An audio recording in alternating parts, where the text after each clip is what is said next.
Hey, it's State of State. We got your Nittany Line update. It's a football discussion with Tom and Justin, so kick back and press play.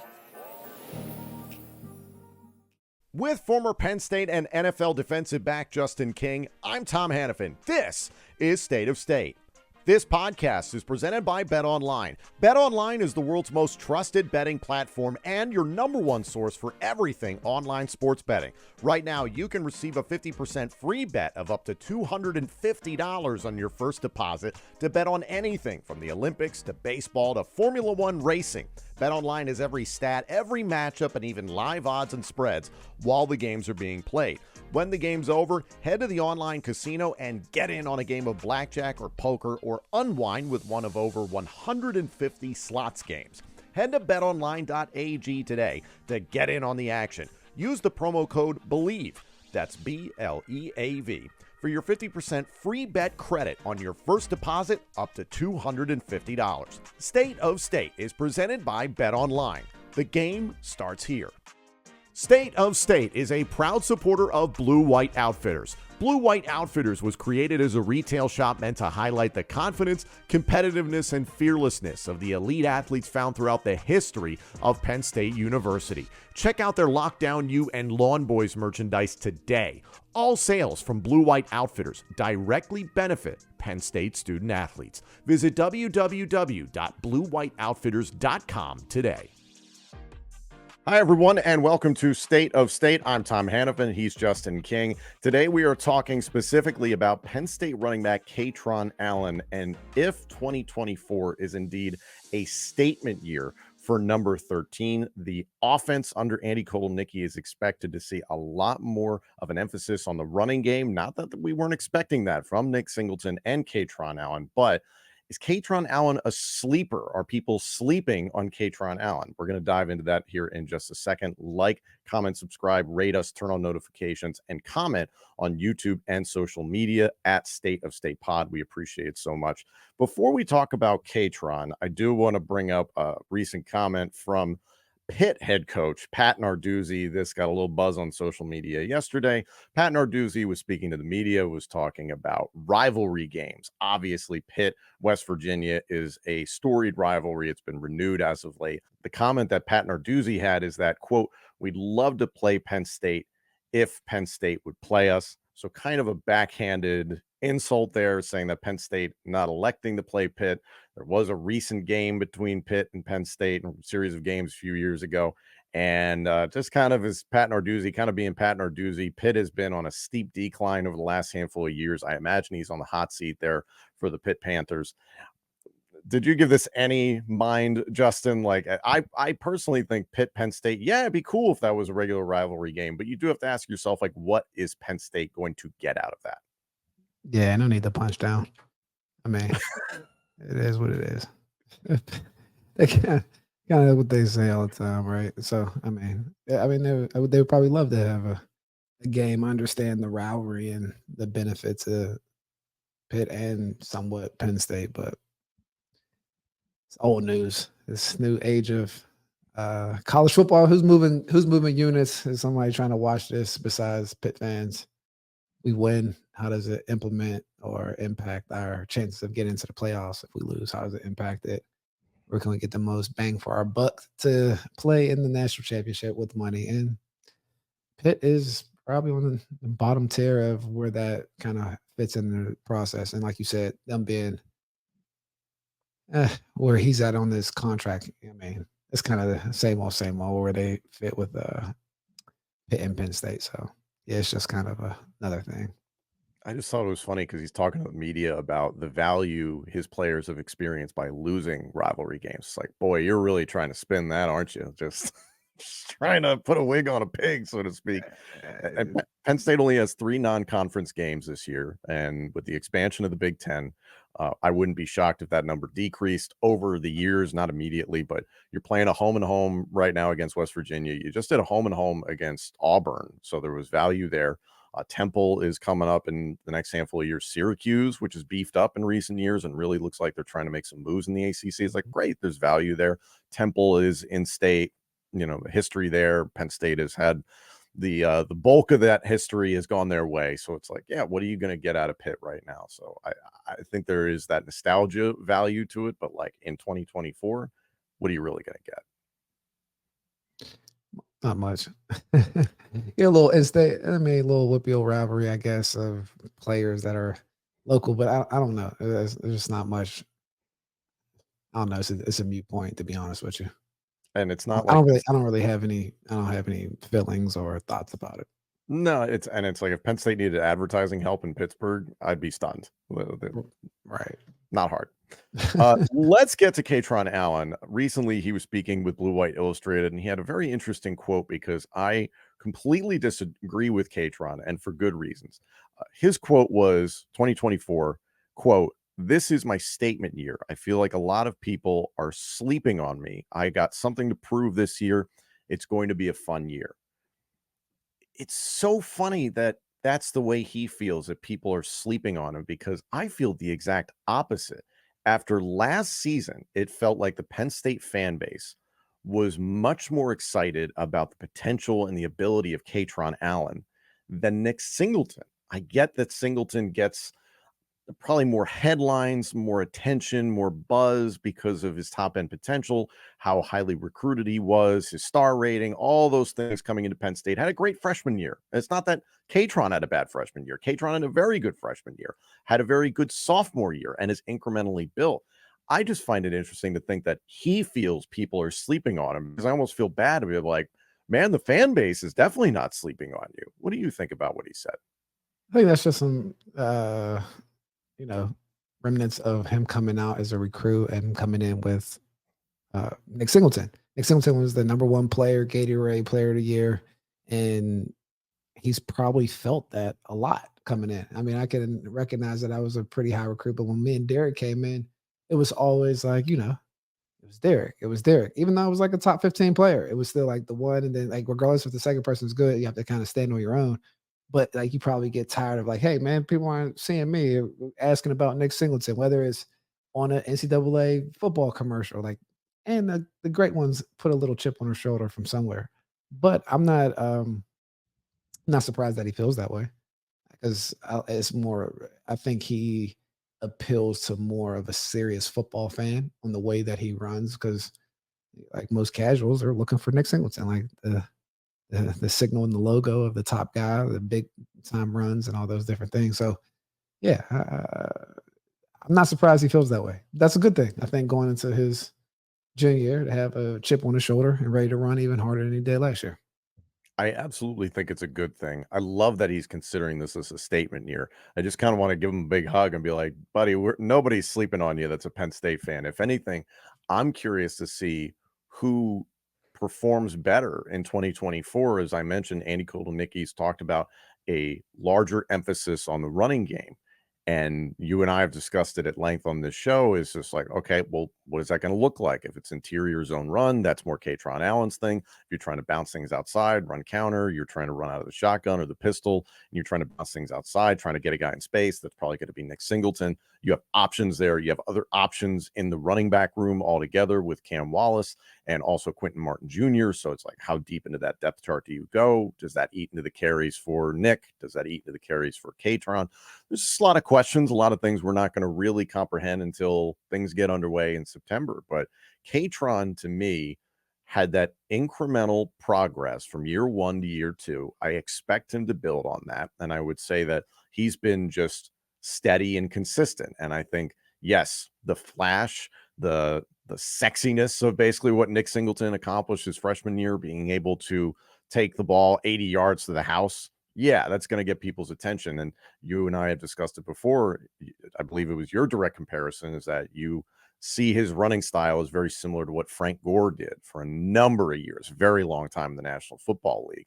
So when a football fan hears Frank Gore, they're like, oh, okay, that's good, that's productive, that's consistent. But it's like, if you had said like Adrian Peterson, they'd be like, oh yeah, that's what I wanted to hear. That's what lights me up. So it's interesting. And I also think it's great that he puts that on himself, that he thinks people are sleeping on him, or even if that's something from the coaching staff around him. Juwan Sider does a great job with his tailbacks, motivating them, getting them, whatever that bulletin board material is that you need to take a step, awesome. But I don't know. It's hard to say going into this year, Justin, Nick or Kaytron, who's going to have the better season, because we just don't know what this offense is really going to be in the rushing attack.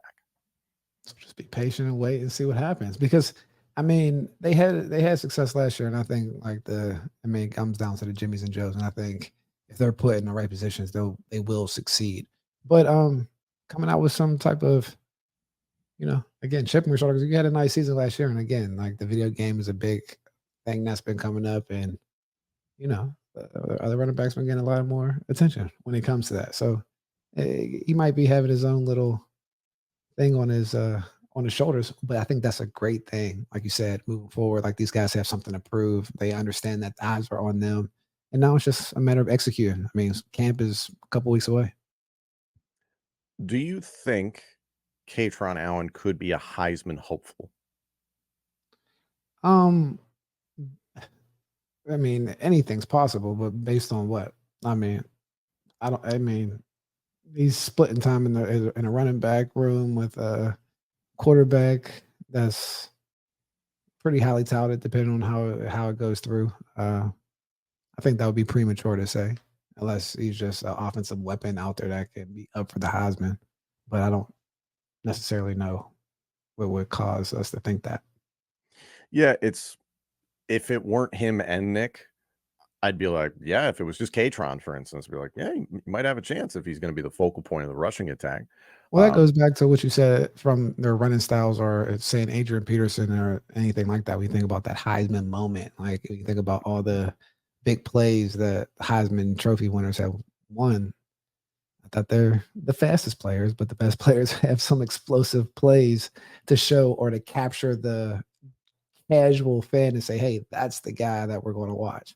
And that would be probably against a Kaytron Allen, because some of his best plays are football traditionalist type of plays, right? Where it's a nice 15-yard run, or if he has a nice 30-yard run where he's breaking plays and doing things of that nature. Because he hasn't shown the ability to break a 80-yard run or do something of that nature, where I think a running back needs to do to win the Heisman Trophy. I mean, it's a hard position to run. It's a hard position to win that trophy in, unless you're extremely dynamic. Yeah, you do need that signature moment. And to Kaytron's credit, he is capable of ripping off the 50-yard long, something like that. I believe he's done that in both his freshman and sophomore campaigns. And also another element to this is that I'm very curious to see this season how much the running backs play a part in the passing game. Is that more Nick? Is that more Kaytron? Is that Cam? Is that Quentin? Is it, do you skip over Kaytron and you just use those other three? Because Kaytron has not necessarily been terribly involved in the passing game. It's been a little bit more Nick in that respect. So how much does Kodal Nicky really mix things up? And the thing I come back to, and you and I have discussed this, is that personally, and I don't know how you feel, I feel more confident about the interior of the offensive line, guard spots in the center position, than I do about the tackle spots, because those two tackle spots are kind of open competition. And we're going to learn more once we get into August about who's going to be the guy or guys. Is it going to be a rotation at tackle? Who knows? Time will tell. Camp's up coming up soon. So, ladies and gentlemen, we will have more information soon. Speaking of that, like, we're talking about Kaytron and Nick and the running backs all together in camp, and you know this from having been on the staff side of things and having been a player. How much can you really preserve your running backs in August if the emphasis that you're expecting in season is going to be running the football? You can do a pretty good job at it when you have depth and walk-ons, because you just understand guys getting rest. I mean, I've seen it with Saquon, where they preserved him pretty well when he was going to carry the load, returning kicks and all that good stuff. And you have some high rep situations where you throw them in there, but pretty much take care of those guys. It's something you can do, it seems, a little bit more easily in the spring, because it's the installation period. It's not necessarily battling for jobs. You can understand how the guys deeper on the depth chart for running back are going to be trying to push Kaytron and Nick for carries, like we talked about, but it's pretty well understood. It's like, yeah, it's Nick and Kaytron 1A, 1B, so to speak, whatever order you decide to put them in the running back room there all together. It's just a matter of staying healthy, and that's something that Kaytron has had his bumps and bruises here and there, missed a little bit of time here and there, but all together has stayed healthy and been consistent. As this season looks, in your opinion, I don't know, who do you think has the bigger year, Nick or Kaytron? I mean, the bigger year. I hate to, based on what, right? I mean, more production because I don't Yeah, know. let's call it that, more production. More production. I mean, Kaytron's been he has a stable game. Like again, when things aren't there, like he can show up. But when you talk about Nick Singleton on the other end, it's just a higher ceiling of a big play opportunity. Um, who's more productive within this offense? I think you'll see more of Nick Singleton premiere in the sense of getting in space and things of that nature. So I would probably lean towards Nick. I do like that Kaytron is referring to this as a statement year, because you do have to consider in 2025, looking in the backfield specifically, do you lose Drew Aller, Nick Singleton, and Kaytron Allen to the NFL draft in 2025?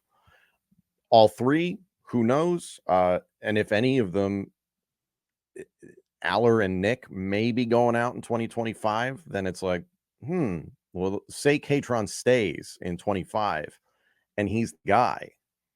That's an interesting scenario for Kaytron altogether, because then you can really put together a resume. Not that he hasn't already, but you can really be like, here's an example of me being the guy, the showcase guy within the offense. And, they're starting and ending things with me. But there's so much time and so many things that can play out between now and then. I'd be very surprised if all three went out in 2025. I think it behooves most of them to be back in 2025 at Penn State to give this a go. I know there's a lot of buzz around Aller and Singleton all together, but still, I see value in them coming back. And you've talked about it a lot. The longer you can stay in college at this point with NIL the way it is, make your money, get your experience, get your tape. There's no need to rush. For most positions outside of running backs, right? Because of the way your cliff falls off of Great getting point. some money. So if you can get some money as a running back, you gotta go get it. And that could be in the transfer portal. That can be going to the NFL. So with that being said, I got to keep it real on that part. But if Penn State's wanting to kick up some cash, yeah, for sure. Stick around. How do you think Kaytron's game translates to the NFL?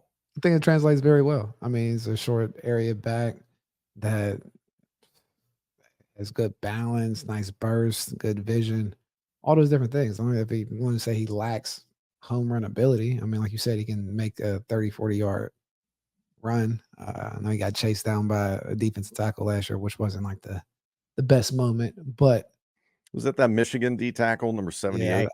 Yeah, That dude somebody. was I forget his name, but he was one of the biggest human beings I've ever seen move at that size, that speed. It's crazy. Yeah, it's fine, but the NFL is about finding hard yardage, and I think he does a great job of consistently doing that in college. And there's big humans like that can run that fast. Well, 100%. Well, I mean, and it's just the big play potential is just limited in the NFL anyway. So it's like the guy that can get a 6-yard carry consistently is more valuable than the guy that might have the home run ability 1 out of every 80 touches. And I mentioned earlier Cam Wallace and Quentin Martin Jr. You've spoken very highly of both those guys, Quentin specifically. How much of those guys do you hope or expect to see this year, whether it's on offense or even just in special teams? I hope to see them in both. I think a lot of guys make their first imprint on the game or for the fans on special teams. And so, I mean, you like to see them on special teams from a kickoff return standpoint and hopefully get an opportunity to jump in there on offense. It actually makes me ponder this, and I can't remember necessarily during the spring. Maybe it was Caden Saunders who was back there returning punts and kicks. I think there was a variety of different guys in that position group altogether, because we were so spoiled last season by Daquan Hardy being this. I'll call it a pleasant surprise, because for the longest time, like you and I had talked about it, I was like, man, it'd be great if they got some more production on a kickoff and punt return. And then all of a sudden, Daquan pops up and has that awesome game against UMass. And everybody's like, why isn't he playing wide receiver? And it's like, all right, everybody calm down now. Relax. All right. It's just amazing how all of a sudden it's like one little flash and it was like, open up the waterworks. Let's go crazy with this. And it's like, no, everybody's got their role to play. And it does feel like Penn State has the athletes in a variety of different positions. When you're looking at kickoff return, punt return, you're thinking about running backs, wide receivers, corners, safeties. You have all these different opportunities for guys that can get in there. Penn State has athletes at a lot of different positions, and there's going to be a chance for those guys to contribute. I don't necessarily expect to see Kaytron there. Nick has been there for a while now, at least on kickoff return. It seems like they kick away from him more often than not, just out of caution, kind of like when Saquon was returning kicks.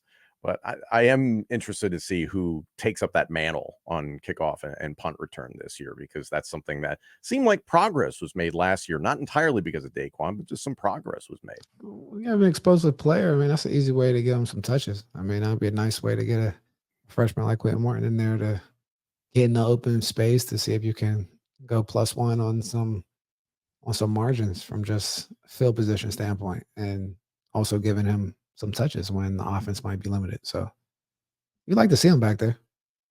And especially when you talk about those margins of victory, potentially thinking about games like Ohio State, Washington, USC, contributions on special teams are going to be extremely important and can be the difference maker in games like that, where it is so narrow, potentially very, very competitive. That's where we're going to see a real difference. But I'm very curious to hear what all of you guys think. Kaytron Allen believes this is a statement year. He believes he's being slept on. I think he is not being slept on by the Penn State fan base. I think we have a lot of love and appreciation for what number 13 is capable of. Tell us what you think. Get in the comments section on YouTube and on social media at State of State Pod. Like, comment, subscribe, rate us, and turn on notifications. Who do you think is going to have the bigger year running the football for Penn State? Let us know. Thank you all so much for joining us. This episode and our entire library of shows is available now on YouTube, Apple Podcasts, Spotify, Google Podcasts, and wherever else you get your podcasts. Also, let us know what you think of the show on social media, and check out all of our content on X, Instagram, and TikTok. Search for the handle at State of State Pod. State of State is presented by Bet Online and by Blue White Outfitters.